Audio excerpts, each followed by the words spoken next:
It's another Saturday afternoon, and the show that gets you ready for the week of football that lies ahead is back from the international break, the FIFA series that was. We're back with our bread and butter, that is league football, the DStv Premiership, and the English Premier League, along with the UEFA Champions League. Good afternoon, welcome to it. This is All Things Football. My name is Apiwe Roto.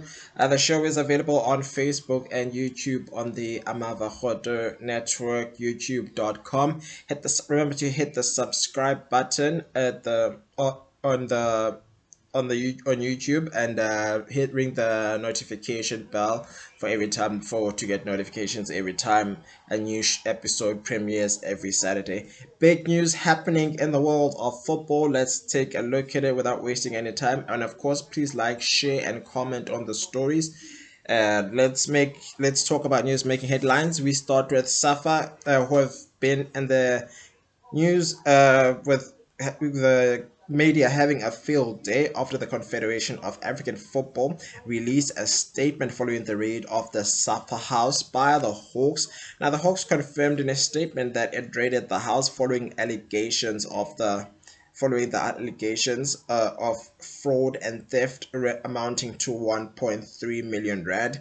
Furthermore, stating that SAFA President Dr. Danny Jordan is alleged to have used the organization's resources for personal gain. Now, SAFA have since responded to this, saying that they believe the search was unlawful and malicious, and that it was aware that 1.3 million had been spent, and it is satisfied that it was for services rendered for which contracts can be provided. The organization also iterated that there is no money missing. KEF has expressed concern that South African sporting body needs to provide and confirm its stance on the raid. KEF is in a statement that it stated that KEF is concerned about, in a statement made recently, it says KEF is concerned about the respect and image in South Africa following the raid by the Hawks, which is the South African Commercial Crime Investigative Unit of the South Africa Commercial Investigation Unit rather, on the South African Football Association. The continent's football governing body said in a statement, CAF is looking into this matter based on and in accordance with the CAF and FIFA statutes and regulations, and has requested that SAFA provide CAF with a report indicating that SAFA and its president Dr. Danny Jordan at no stage and under no circumstances violated the CAF and the FIFA statutes and regulations. While these allegations have been made by the Hawks, which is the Serious Commercial Crime Investigation Unit, and happen to be serious, whilst the allegations made by the Hawks Serious Commercial Crime Investigation Unit are serious, in line with the international legal principles and jurisprudence rather, Safa and Dr. Jordan are presumed to be innocent until an appropriate judicial body concludes otherwise. CAF has also requested that SAFA provide with any other information or facts which SAFA and Jordan would like to bring to CAF. In other news, back in the PSL, Kaiser Chiefs midfielder September Sitebe looks likely to leave the club after a not so good after a very poor season in Nigeria. Now, the 31-year-old joined the Amakosi from Amazulu in 2022 and had a fairly successful start. However, despite being frozen out by his side following the fact that he signed a pre-contract with the Glamour Boys without their knowledge. Now we remember you. Now, if you follow football, clearly there were stories that were doing the rounds with regards to the happenings of the pre-contract signing, in which he was frozen out, in which the club owner expressed displeasure with how the situation was approached with by Kaiser Chiefs football manager and Bobby Mutaung. and did not play football for 6 months. It remains to be seen whether the 31-year-old will return to Amazulu, but will be in search of game time as he struggles to hit the ground running this season after making 28 appearances last season in all cup competitions under coach Arthur Zwane. In other news, Can PSL chairman Dr. Ivan Kozar has confirmed that he will be stepping down in retirement from his position come end of the season. Now, the 76-year-old took over the league in 2003. Now steps down in retirement, having taken over in 2004, leaving the question of who will lead the league as after the man known as the Iron Duke calls it a day. Candidates that have been thrown in include the likes of Kaiser Chiefs owner and Dr. Kaiser Modong, was likely to be a natural choice, having built his club Kaiser Chiefs from the ground up into the big brand that is, also turning it into a business in the process. Another candidate is Mama Tumadlala, who was also a owner of the club, Durban-based club, Lamontville Golden Arrows, and also serves as a chief executive officer of the Premier Soccer League. Besides the fact that the owner of the Durban-based side Golden Arrows is an option. There's many state she comes in with a lot of favor, with many stating that this would make a statement and it would be great for local football to be led by a female in a male dominated industry. Other candidates include mental include Supersport United brother, chief executive officer who took the backseat with regards to football and went to work for MultiChoice, and Stanley Matthews, another one who has for football experience, is Cape Town City chairman, and John Cometas, former player agent Team Sugazi, was also the owner of club TS Galaxy, who also owns a commercial law firm, is another option. As well, lastly, Amazulu Boss, who is relatively new to football and owns a successful investment company outside football, is also another option. Minister of Sports, in other news, Sports, Arts and Culture, Zizi Godwa, has expressed concern following the happenings that have been taking place at the Safa House. Now, the South African Football Association headquarters had now the South African Football Association has been making headlines for all the wrong reasons, if I say so myself. If I put it lightly, after the headquarters were raided by the Hawks, following an investigation that was conducted regarding an alleged 1.3 million rand fraud and theft, and charges including involving President Dr. Yendini Yordani, as I stated earlier. Furthermore, the association imposed a ban on former Vice President Mamria Lidwaba from all football activities, which was later overturned following a legal challenge from Ms. Lidwaba's lawyers.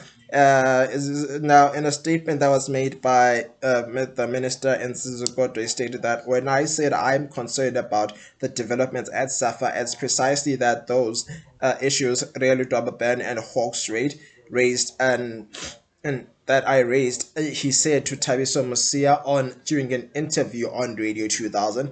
I said, let's avoid things that might just not be to interest to any investor and sponsor, because an investor has the right to protect their brand. Now, we saw this with Puma and Absa pulling out after Bafana Bafana were involved in a match fixing scandal, which saw Bafana Bafana lose Puma as a technical sponsor in 2014 alongside Absa, with regards to the 2010 FIFA World Cup. They can't be associated with some of the issues that have happened, and the raid concerns me a bit. I did write a letter to the president of SAFA, Denny Jordan, a few days ago to ask what was happening. That was before the withdrawal of the decision on RIA. I have not received a response. I'm really concerned about the situation, he lamented. It also states that I was concerned about the tone of the letter that was written to Mama Ria Ledwaba. I'm not suggesting that we should interfere with the running of the federation. Now, the last thing we want is interference from the government, as we saw with Kenya and Zimbabwe and all these other national teams, which were prohibited from playing international football. Now, you must also understand that South Africa are also late bloomers after we were disqualified due to apartheid, and we could not play international. We only started playing international sport after we were expelled in 1967 until 1992. I was also concerned in another statement. Furthermore, he states that I was concerned about the tone of the letter that was written to Mama Ria Lidwaba. I'm not suggesting that we should interfere with the running of the federation, but words like banned and persona non grata, I was saying in that 30th year of democracy, saying that in the 30th year of democracy, which federation can still use that language? And people said that it was within the rules. Now that was before the withdrawal of the ban, and I then wrote that to the attention of the president because I got worried that the tone given to the history of this country, to that about that tone given the history of the country, which has been, we know the political issues that have been going on to the country, which led to South Africa disqualified from all forms of sporting activities due to apartheid, only for us to be readmitted to international sport in 1992 after being expelled rather from 1996 and not 1967. I hope now it's water under the bridge, but I will need to understand beyond that issue that there are many issues around the federation that I would like to discuss with the leadership. The president was obviously with Bafana in Algeria, and I would like to have a meeting with the federation in his presence, he concluded. Now, it remains to be seen the shadow looms over Safa after the raid, and the department we awaits on Dr. Dini Jordan's response, and the president, as the SAFA president, will have to address the internal issue as soon as possible, while Mama Ria Ludwaba has advocated for leadership change. In other news, our DSTV Premiership champions and Mamelodi Sundowns, who play Young Africans today, and there is at the Benjamin Mkapa Stadium, have arrived in Tanzania with their own food and drinks following fears of food poisoning. The Brazilians are currently in the country's capital to play against Young Africans in the first leg of the CAF Champions League quarterfinal at the Benjamin Mkapa National Stadium at Dar es Salaam. Reports also claim that 10-time champions, the Red Devils in Al Ali, the Egyptian Giants, have also brought their own food and drinks with fears of food poisoning after it was stated that Tanzanian sides tend to play dirty and go all out to get the result done. Now we saw the press conference in which the Joining Galaxy manager was very upset with a journalist. Now, we know him not to be a cool, calm, and collected person. It's not every day that he loses temper, but he lost his cool in front of a number of journalists after everything that happened, after his players were denied access to the stadium with security who failed to protect them against Young Africans arrive Tunisia Tanzanian Premier League rivals in Simba, who play against Al Ali tonight and at the in Dar es Salaam at the National Stadium. The Nedbank Cup quarter-final fixtures were confirmed after the that last Nedbank Cup round of 16, which started late after bad weather intervened with the process at the Lucas Mr. Pieces Moriba Stadium, where Sundowns took on Maritzburg United, which saw a brace by Tembi Gosiloj, who's a new signing, seal the fate for seal the fate for Sundowns, taking them to the next round. Here's what you can expect as far as those quarterfinals are concerned, which take place on the 13th of April rather, and the 14th. Supersport United take on Stellenbosch. Supersport United travel to Stellenbosch United for one quarterfinal, while TS Galaxy welcome Chippa United.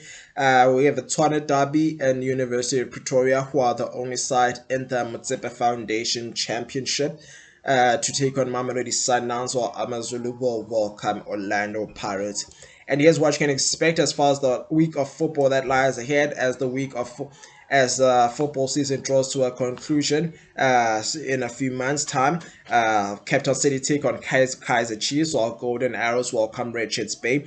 Polokwane City welcome Chippa United, while Royal AM travel to Stellenbosch FC. TS Galaxy welcome AmaZulu, and lastly, Sekhukhune United welcome Orlando Pirates. Only game on Saturday, tomorrow, as Cape Town Spurs welcoming Moroka Swallows. Cape Town Spurs will be looking to continue their good run against the relatively struggling Moroka Swallows. Tuesday, we have AmaZulu taking on Polokwane City. Stellenbosch travel to Kaiser Chiefs at the FNB Stadium. Mamelodi Sundowns welcome Richards Bay, and Sekhukhune United will welcome Cape Town City. Wednesday, we have four fixtures. The Cape Golden Arrows welcome Supersport United. Cape Town Spurs travel to Chippa United. TS Galaxy welcome Royal AM, while Moroka Swallows will welcome Orlando Pirates. As far as the English Premier League is concerned, we have Newcastle taking on West Ham in the first game of the day, which kicks off at 2:30. Sheffield United welcome Fulham. Bournemouth welcome Everton. Burnley travel to the Bridge to take on Chelsea. Luton Town will travel to Tottenham to play Tottenham Spurs. Wolverhampton Wanderers go to Villa Park to play against Aston Villa, while Manchester United travel to Brentford, where Brentford will be hoping to sting the Red Devils. Doubleheader on Sunday, Liverpool take on Brighton in what should be a mouth-watering and interesting fixture. And last but not least, top of the table clash, we have Manchester City and Arsenal. Now the top three are separated by 1 point each, with Arsenal and Liverpool separated by goal difference. Manchester City will welcome Arsenal at the Etihad. Tuesday, the football continues with Nottingham Forest welcoming Fulham. Newcastle United take on Everton. Wolves welcome Burnley. Wolves travel to Burnley. Bournemouth welcome Crystal Palace. West Ham travel to Tottenham. Wednesday, we have Brentford welcoming Brighton, and Arsenal taking on Luton Town. Return leg of what was an entertaining 4-7 goal thriller at the Kenilworth Road, where it was not easy for any team to play, while Villa will travel to Manchester City at the Etihad Stadium. Last but not least, on Thursday, we have Liverpool welcoming Sheffield United, while Manchester United will be making a short stop to London at the Bridge to take on Chelsea. And that's all we have time for on All Things Football this week. I hope you are still enjoying your Easter. Remember to like, comment, and share. Remember, the show is available on the All Things Football with Apiwe page. The link is at the bottom of the page, the Apiwe Roto Network, youtube.com. Remember to hit the subscribe button, ring the bell for notifications for each episode will premiere every Saturday. That's it from myself, Apiwe Roto. This has been All Things Football. Enjoy the show, enjoy the football. Let's give it a name and call it a day. Take care of yourselves and each other. Cheers.